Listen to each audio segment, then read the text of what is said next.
আপনার প্রিয়জন এই পর্যন্ত তার ইমো নাম্বারটি দিয়ে কার কার সাথে কথা বলছে, কার কার সাথে চ্যাটিং করছে, সব কিন্তু আপনি এক ক্লিকে দেখে নিতে পারবেন। কিভাবে দেখবেন চলুন দেখিয়ে দিই। বন্ধুরা, এর জন্য আপনাদের যে কাজটি করতে হবে সেটা হলো আপনাদের প্রিয়জনের যে মোবাইলটি আছে সেটা কিন্তু আপনার হাতে একবার হলো নিতে হবে, ঠিক আছে? নিয়ে নেওয়ার পরে তারপরে তার যে ইমোটা আছে সেটা ওপেন করবেন। ওপেন করার পরে এখানে দেখবেন প্রোফাইল আইকন আছে বাম পাশে। এই প্রোফাইল আইকনে একবার ক্লিক করে দিবেন। ক্লিক করার পরে দেখবেন লেখা থাকবে সেটিং, এই সেটিংয়ে ক্লিক করে দিবেন। ক্লিক করার পরে দেখবেন লেখা থাকবে চ্যাট, ওকে? এখানে লেখা থাকবে চ্যাট, এখানে ক্লিক করে দিবেন।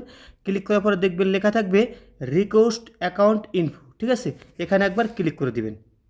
ক্লিক করার পর দেখবেন এখানে লেখা থাকবে রিকোয়েস্ট, এখানে চাপ দেওয়ার সাথে সাথেই সেই পর্যন্ত মানে কার কার সাথে সেটিং করছে, কার কার সাথে কথা বলছে সব কিন্তু আপনারা খুব সহজেই দেখে নিতে পারবেন। এখানে কিন্তু চলে আসবে, ঠিক আছে?